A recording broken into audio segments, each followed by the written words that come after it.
Professer, c'est un peu chanter.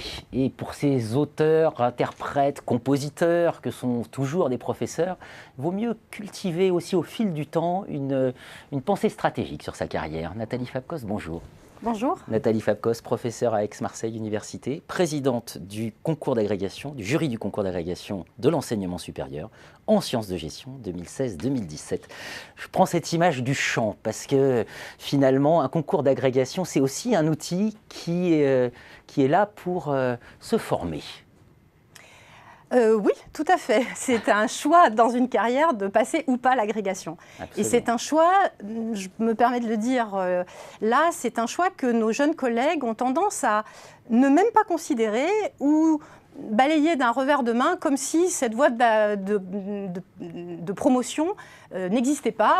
Elle est bizarre pour eux. Pour rien dire. Quand on oui. démarre, on est jeune, on se dit qu'est-ce que c'est que ce truc, quoi.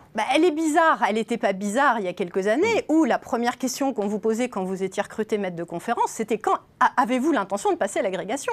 C'est une question qu'on m'a posée quand j'ai été recrutée il y a quelques temps de cela. C'est vrai que c'est une question que les juristes posent toujours dans les comités de sélection aujourd'hui. Allez-vous passer l'agrégation? Aujourd'hui, en sciences de gestion, c'est vrai qu'on a l'impression que c'est une bizarrerie. Alors, c'est vrai que c'est une bizarrerie pour diverses raisons. D'une part, parce qu'il y a une nouvelle voie qui a été créée depuis l'autonomie des universités, une voie qui permet à des maîtres de conférences de se présenter sur des postes, sur des profils qui ont été établis par des universités avec du coup des recrutements locaux et donc avec une certaine certitude sur l'endroit où ils vont exercer leur métier de professeur.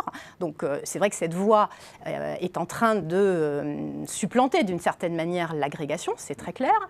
C'est une bizarrerie dans la mesure où les sciences de gestion sont parmi les 4 spécialités qui ont, enfin les 4 disciplines qui ont ce concours-là. Les autres disciplines à l'université n'ont pas cette voie de recrutement. Et donc, quand on est dans des gouvernances, par exemple, dans une université, les collègues sont toujours très intrigués à nous faire parler sur ce qu'est ce concours. Et puis, par ailleurs, ça n'existe pas ailleurs dans le monde, c'est une exclusivité française, que les internationaux nous envient. C'est ce que j'allais vous dire, c'est le paradoxe absolu. C'est-à-dire qu'elle est critiquée en France, c'est une singularité française, et les internationaux nous l'envient. Ils l'envient pour 2 raisons. Parce que d'une part, c'est un concours national, et eux voient bien l'intérêt d'avoir ce recrutement à l'échelle nationale plutôt que des recrutements locaux. Et par ailleurs, ils nous envient l'effet agrégation dans la préparation. On parlait tout à l'heure de l'agrégation comme un moment dans une carrière pour donner en fait un déclic et un autre souffle, effectivement, parce que c'est un concours qui impose d'acquérir une culture générale en sciences de gestion. Et cette vision panoramique de toutes les disciplines, finalement, amène à régénérer nos propres problématiques de recherche, parce que comprendre mieux les autres disciplines permet de mieux les interfacer, mieux les articuler, et du coup, ça redonne en fait d'autres perspectives, y compris en recherche. Ça régénère les cordes vocales. Ça fait pas de mal. Aussi, puisque c'est un concours d'éloquence, d'une certaine manière. Absolument. 3 épreuves constitutives d'un concours d'agrégation. En gestion, concrètement, ces 3 épreuves. Les travaux d'abord. Alors, les 3 épreuves, effectivement, 3 épreuves pour tester des choses différentes. Et pour s'assurer, avec la première épreuve, qu'on a des scientifiques qui travaillent rigoureusement sur des sujets pertinents, qu'ils créent de la valeur à travers la création de connaissances nouvelles dans la discipline, avec une spécialisation généralement assez forte. On parle de l'identité du chercheur, et cette première effectivement épreuve permet d'attester de l'identité du chercheur et du niveau de son travail scientifique. Et pour le chercheur de s'interroger sur cette identité. Tout à fait.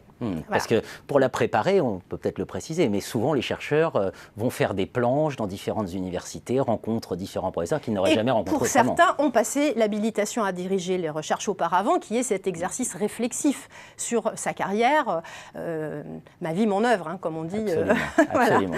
La deuxième épreuve qui est parfois redoutable, redoutable et redoutable, donc redoutée, et redoutée, qui est l'épreuve de la leçon générale. Alors, qui est la leçon générale, qui se prépare 8 heures dans une loge, comme on l'appelle, avec des ouvrages, on n'est pas sans rien quand même, d'où la préparation aussi à cette épreuve-là, et où les candidats doivent démontrer leur capacité à articuler des connaissances théoriques avec des faits de management ou de société, des anecdotes ou des études de cas éventuellement, et démontrer leur capacité à articuler justement toutes les disciplines des sciences de gestion pour produire un raisonnement autour d'une question et surtout de problématiser, parce que les sujets qu'on leur donne ne sont pas problématisés et il faut les problématiser. Et problématiser, c'est une question de culture. La dernière épreuve, c'est l'expertise.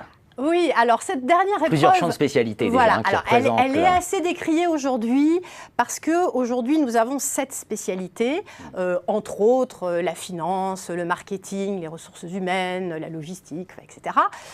Et quand un candidat s'inscrit à l'agrégation, il choisit une discipline. Alors bien sûr, les sciences de gestion touchent à beaucoup de domaines et certains peuvent être chagrins dans certains cas de ne pas trouver leur super spécialité dans ces 7 disciplines-là. Donc parfois, ils sont obligés d'adhérer à une discipline qui n'est pas tout à fait la leur.